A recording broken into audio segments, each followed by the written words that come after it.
Morning, sir. Our travel time to Shanghai is 11 hours, 15 minutes. Told you we should have taken the faster flight. I think the board prefers you wear a more conventional suit to these company meetings. You can't outrun your past. Friday, tell me I didn't just imagine that. Negative, sir. Sir, incoming! A little late, don't you think? Friday, suit up, now!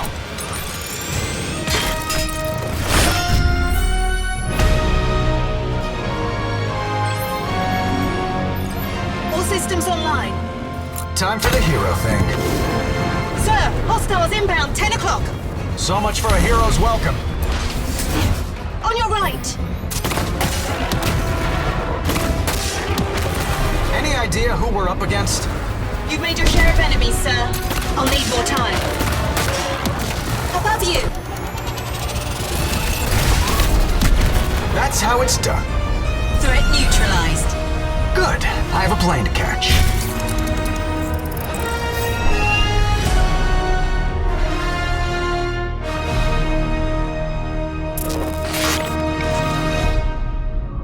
PlayStation.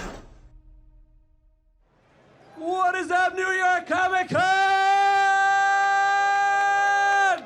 Yes! Welcome to Marvel's Iron Man VR Behind the Script. I am Josh Soleil. We're going to get into this game and talk about all the juicy good stories, gameplay, and all of that. So to join me on this stage is Ryan Payton, Creative Director of Camouflage, and Bill Rosemann, VP and Creative Director of Marvel Games. Oh, look at that flight. Look at that flight. Oh, stabilize, stabilize, and punch down. That was nice. Oh, cool. Gentlemen, hello. Long time no see. Long time no see. That's right. Greetings, Josh. How are you? Last day, you holding up okay?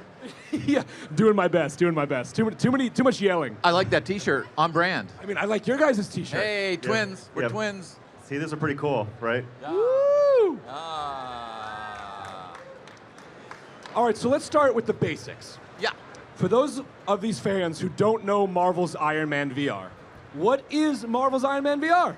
All right, well, Marvel's Iron Man VR is all about taking the awesome things about playing as Iron Man. The flying and the shooting and the rocket punching, the ground pounding and that three-dimensional HUD, right? And also being Tony Stark, and then smashing those together with the great things about VR and PlayStation VR, which is those move controllers, so you can do all the flying and the shooting and the ground pounding and rocket punching, and then also with the VR headset, you're in that three-dimensional HUD. And finally, with VR, there's a sense of immersion in VR, right? So being Tony Stark, not just playing as Tony Stark, but being Tony Stark and looking down and seeing your body and seeing your hands and hearing your voice as Tony is really all about what the game is all about. So it's just not the action and the Iron Man simulation, it's also about Tony and that full AAA level VR content in a full campaign as well.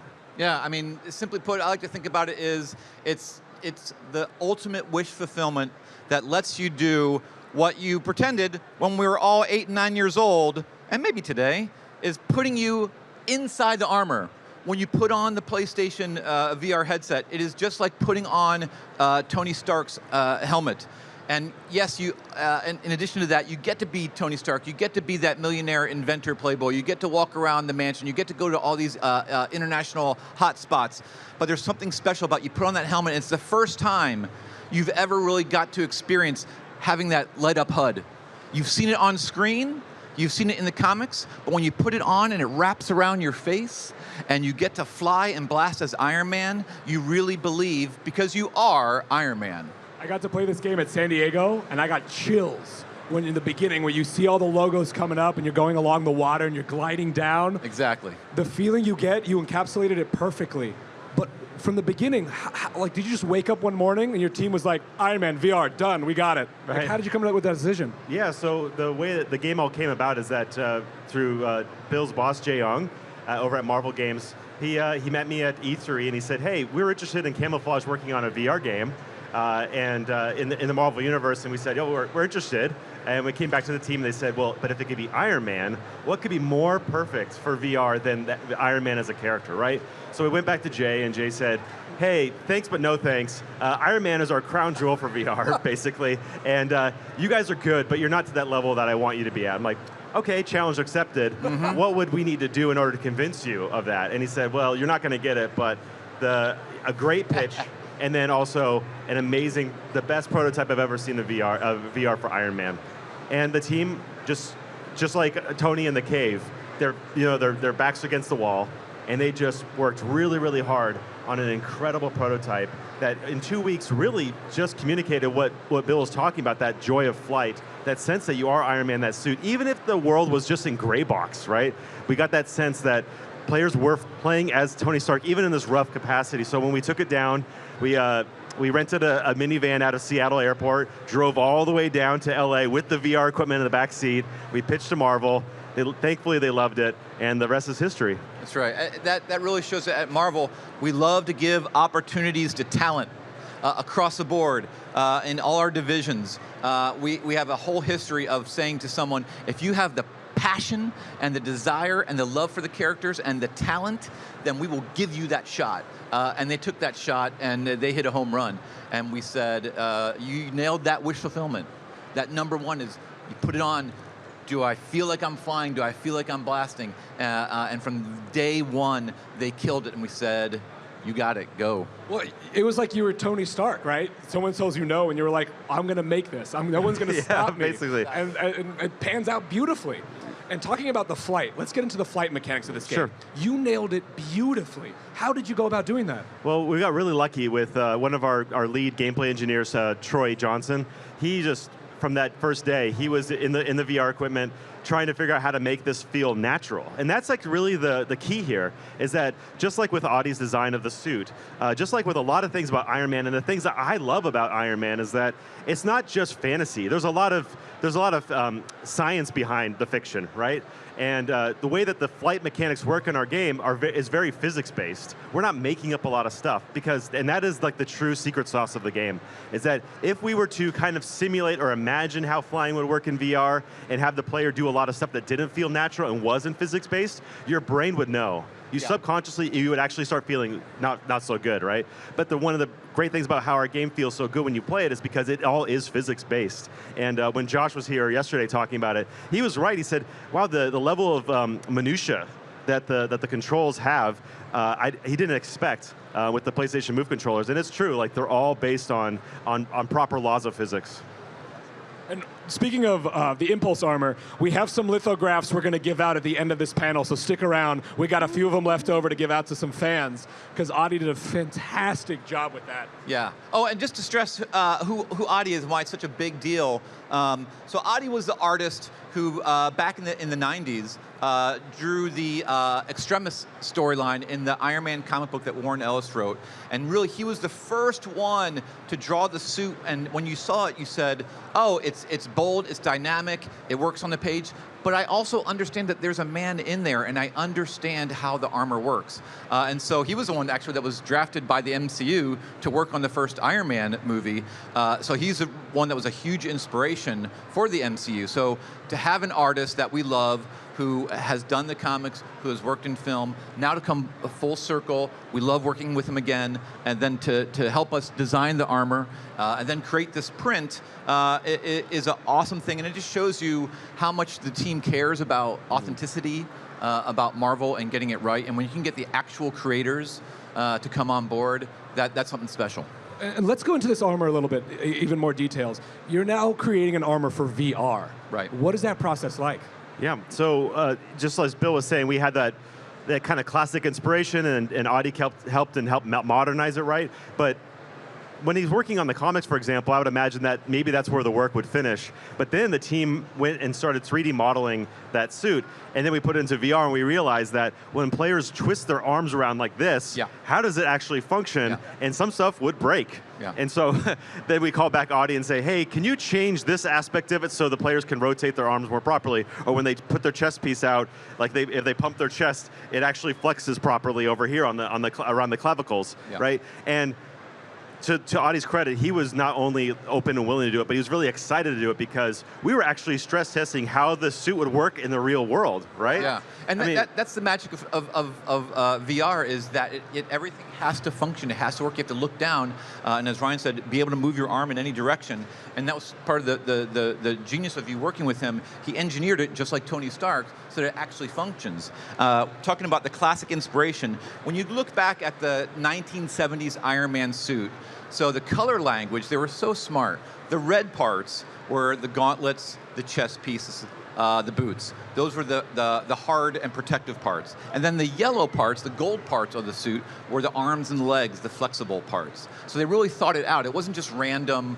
color placement. So we were like, how can we take inspiration? Because we were and we'll talk about it, we were very inspired, the whole team, by, there was a famous story called Demon in a Bottle, by David Michelinie, who was the writer, and Bob Layton, the artist and co-writer.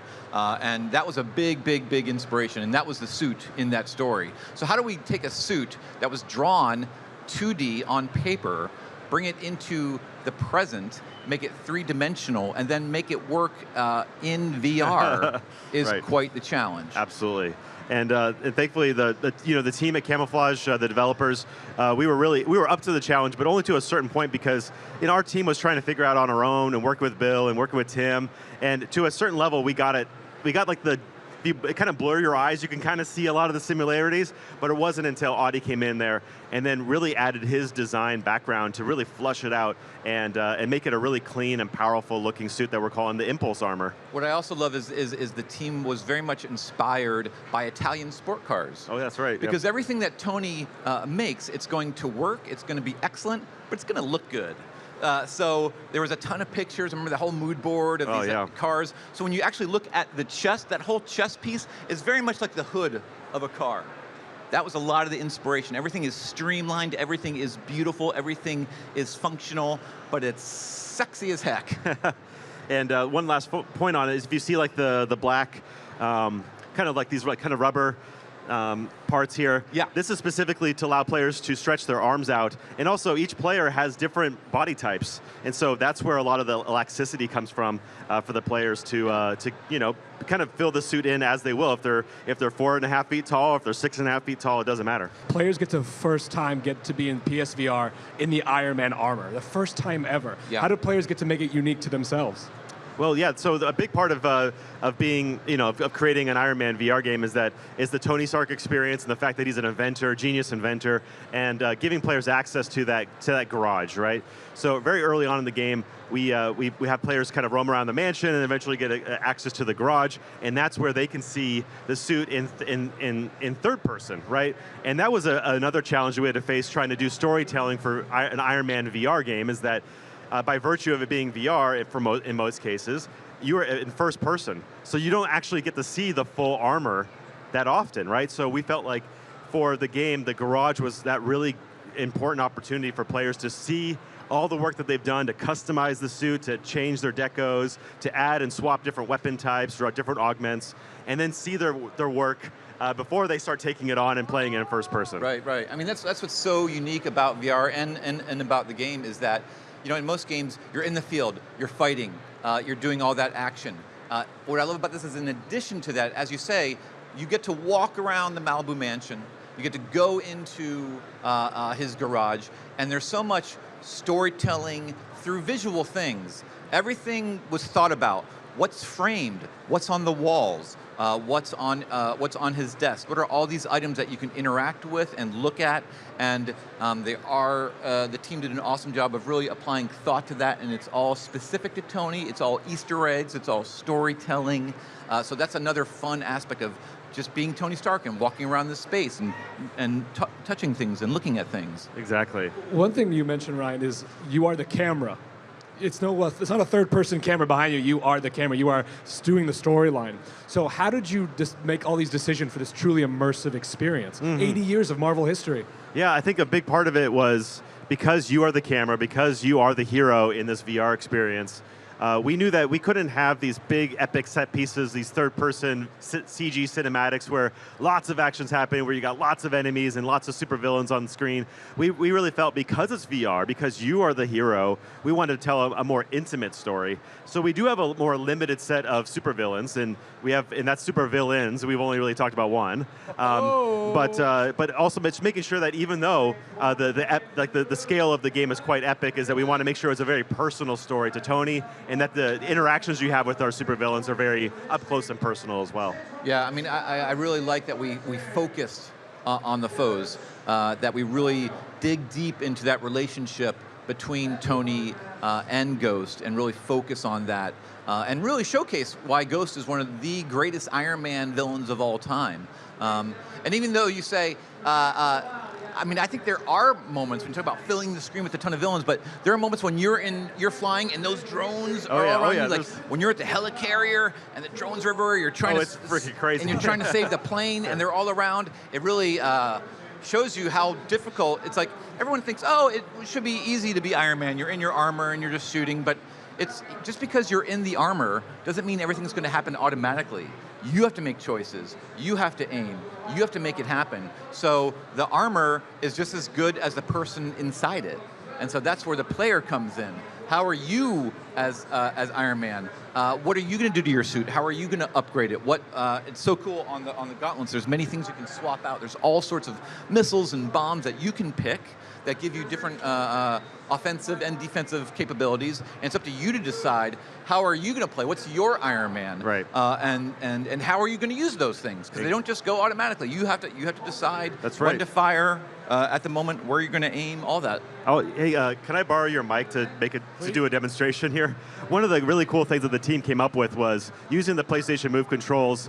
Most games when you're shooting in PlayStation Move, you're kind of doing this, right? But they thought it's more natural for players to feel like they're actually holding the repulsor. So you hold the controllers up like this, and so that's how you fire repulsors. But a lot of like rockets come out of the forearm of the player, right? So they had this great idea that instead of having the weapon change be a button press, what if players shoot their repulsors like this and then tilt their remove controllers down and then fire out of here? So it's that's all credit to the team. And at first, I hated that idea. And they beat me down, and they were totally right. But it's another example of immersion, that you are actually doing the motions that Iron Man would have to do. Yeah. And it's not just Iron Man, there's also Tony Stark in this game. Right. Yeah. and players get to play as Tony Stark as well. How do they play differently? You got your big action moments, right? Your big missions that can take anywhere from 20 to 45 minutes in terms of like the different big set pieces we have. And then interspersed between there, you get your Tony Stark campaign moments. And that's where the suit comes off, and you look down and you see your full body Tony Stark there. And now you're exploring environments and you're interacting with a lot of classic Marvel characters. Right. And we want to make it so it wasn't a strictly linear story experience as well, because again, you're in VR and you want to like play with stuff. You want to kind of kind of poke at the boundaries of VR. So we have these really great set pieces, these great stages that players have always wanted to be in, like the mansion, like the garage. Marvel was so unique, starting back in the 60s when they brought the Marvel Age with the heroes. They, Stan Lee and Steve Ditko and Jack Kirby, they were determined to put the human in the superhuman. And it was revolutionary at the time. They made you care about the person before they got their powers. You know, you like Steve Rogers before he gets the super soldier serum. You meet Peter Parker and you like him before he's bitten by the spider. In our case, you know, you meet Tony, you care about Tony before he goes into the cave. And so those moments, I think the writing team, Brendan Murphy and Christos Gage, who came in later, did an awesome job of making the Tony moments just as important as the Iron Man moments. And that's what we love about Marvel. We care about these people that are inside the uniform. We worry about what's happening up in the sky because we care about them when they're on the ground, and their supporting cast. So all of the scenes are all driving the story forward, are upping the drama, are exploring who Tony is as a person. And again, to talk about that supporting cast, it's not just Tony. You get to interact with his AI Friday. There is, of course, Pepper Potts. There is Nick Fury, who you meet in the helicarrier. And it's really these different people, including Ghost, who really challenge Tony, push him forward, challenge him to be the best person he can be. Ghost is the one that really pushes him. She challenges his worldview. She's saying that, no, you can't just turn the page and build upon your past to try and be your better self. She is the ghost from the past. And Tony's like, no, all of us. Every day we have an opportunity to be our best selves. We may have stumbled yesterday, but that doesn't mean that today we can't get up and move forward. And that's a very inspirational thing. And Ghost really challenges him with that. And in the same way, I think Friday and I think Pepper all challenge Tony. He's got this sort of support team. It's really the women in Tony's lives who are behind him, who support him, who challenge him, and you go on this journey and you realize, Tony's he's an egocentric guy. He truly believes that he himself can save the world. That's a noble thing, but he needs to realize that you can't do it alone. And it helps to have a team around you. Well, should we cue up the story trailer? I think it's time to show that Tony's at the heart of this story. That's right. So we show these fans the story trailer that we showed earlier at Madison Square Garden, which is gorgeous. Let's cue it up right now.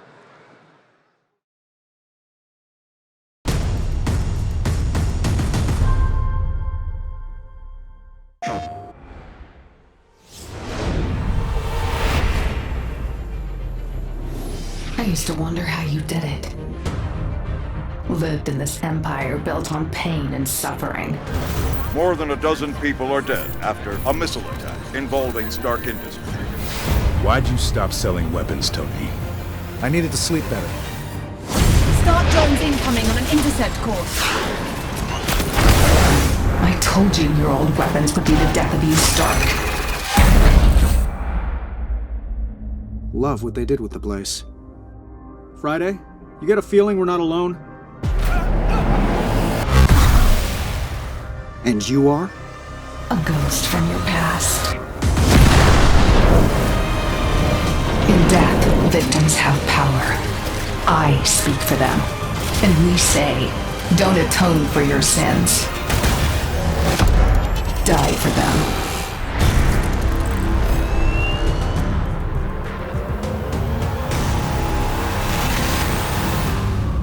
PlayStation. 2020. I cannot wait. But let's talk about the inspiration. There's so many comics that I feel like fans can read. What was your inspiration from the comics to this? Well, so very early on in the process, we knew that we didn't want to just create an Iron Man simulator. We wanted to create a great Tony Stark story that, and through Bill in particular, he pushed us in that direction of making sure that it's a genuine, authentic story where it's not an origin story of Iron Man, but it does get into some very fundamental aspects of what makes Tony a great character. And then one of those things is that Tony being his own worst enemy, right? So we looked at a lot of those great classic comic books from the past, also some really great stuff from more recent runs as well. But for me in particular, it was really about the Demon in a Bottle series from the late 1970s that Bill mentioned earlier. I really love that because to me, leading up to that point, I felt like Tony hadn't really confronted with a lot of his own kind of personal demons, and watching him kind of go through that for me was really inspiring. And I'm a lot more of a fan of comic book heroes that maybe is slightly more grounded. So the fact that this larger than life superhero is being grounded by, in this case, alcoholism was really interesting and really changed a lot of my perspectives on storytelling in comics, and I think a lot of people as well. And I love that the team took that inspiration and then made it their own. As Ryan said, they looked at a lot of runs. They looked at past classic runs, and you mentioned the current runs, and the Extremist, the Extremist run, even the current run by Dan Slott, all the elements there, and the idea of taking those things, internalizing them, mixing them up, presenting them in new ways so that you as the player don't know where the story is going. And so you as Tony, whether you've read all the comics or haven't read a single comic, which I hope all of you never say that. But if you've not read anything, you can play the game and it makes complete sense It's completely accessible. You know who everyone is. You know all their relations. So you can play it just, hey, I'm an Iron Man fan, or I'm a VR fan, or I'm a camouflage fan. I'm going to check this out. Everything makes sense. If you are a longtime true believer, it is chock to the gill with Easter eggs and point backs. But again, I like that you took things, mixed them up, modernized them, made them yours, and it's camouflages Iron Man. Oh, thank you. Yeah, and it's so much fun to be able to kind of just within reason and in a respectful manner, just kind of cherry picking some of those things that we really loved about the comics that fit really well with the story, fit really well with VR, and also pay some homage to some of the works that really helped inspire our understanding of Ghost, for example, like the Thunderbolts run that Bill worked on. There's a very, very subtle Easter egg from one of the comics that he worked on in one of the missions in the game that I should not spoil. But that's for like the really hardcore. So like Bill said, though, you don't have to have read the comics to really understand, to understand at all, like the high level. Like the high level of the story makes sense from beginning to end. I also want to give a shout out to Christos Gage. Yeah, absolutely. Who wrote this story. Amazing, talented, legendary man. Now let's talk about the world building and the universe of this. Now, players get to fly around iconic Marvel set pieces and landmarks. What was it like to build this? Wow, so yeah, building it was an incredible challenge because like when we were first, pitching the game to Marvel, and we had this very rough gray box city that was basically the origin point of this Shanghai mission that you just saw. We thought, well, we might have to create a few environments that are a little bit bigger than normal. But then once we realized just how fast the player wanted to fly at as Tony, that's around about 250 miles an hour. And that's a very fast clip to be flying at a game that needs to look beautiful. And so pretty early on, the art team realized that this is going to be an incredible challenge, and one that we're still facing to this day. The fact that we want to create these really great-looking environments that have to be massive in order to allow the player to fly around them the way that they want to fly. So for example, this helicarrier unit right here, this is more than the size of many missions that you would play in like a normal game where you're on foot, right? This would take up probably 3 missions worth of content on an on-foot game. And it's fully built. It's not just top. It's the bottom. You can go. You can fly inside. You can go through the bottom. Yep. It's all designed of again in VR. I'm not just watching this thing. I'm going to get up close to it. I'm going to interact with it, and it has to be 360. 360 all the way around. So that was a lot of the inspiration of designing everything. Even the characters really designing full body. What they look like standing there looking at you, foot to toe, front, back, all the sides, coming up close, seeing them from a distance. All that thought of building, and I would say the environments, the people, it was like a checklist. It just started with being a fanboy. Like if I'm Iron Man, here's the places I want to go, here's the people I want to see, here's the things I want to do, here are the foes I want to face. It was just like, when we were little kids, like, hey, you want to draw an Iron Man comic? Okay, what do you want to do? And that's what we were. We just started as fans in a room with lists and what would be our dream Iron Man story. Yeah. I cannot wait. I cannot wait. Guys, Marvel's Iron Man VR exclusively for the PSVR, coming out February 28th, 2020. You can also pre-order on the PlayStation, and you get all of these beautiful 4 deco armors, as well as 1 month of Marvel Unlimited. Terms and conditions apply. Check out marvel.com/unlimited. I mean, look at these beautiful, beautiful Yeah, we renderings. took the original Impulse armor, and we just did kind of Easter egg suit. So here's inspired by his very first all-gray suit, Mark I. Here's one very much inspired by his 1970s comic book suit. Here's one inspired by the Silver Centurion. And then this is the wild card one. We're like, let's just make one up and let the team go nuts. And then you get the ultraviolet armor. And you guys can play this game at the PlayStation booth right on our left, 1854. Play the demo of Marvel's Iron Man VR exclusively for PSVR. Last word, last sentence you guys want these people to know about. Yeah, thank you. Because one important point about the custom decos is that you don't just see them in first person. It's not just about applying them and now seeing them in the arms. You see them in the garage. You see them in third person as well. So players get to see just how cool and see just like all the level of detail the team has put into it. I just want to say, if you love Iron Man, if you ever dreamed of being him since you were a little kid to now, this is your chance. You put on the helmet. You are Iron Man. Suit up in February. Give it up one more time for Bill Rosemann, Ryan Payton for Marvel's Iron Man VR exclusively for PSVR.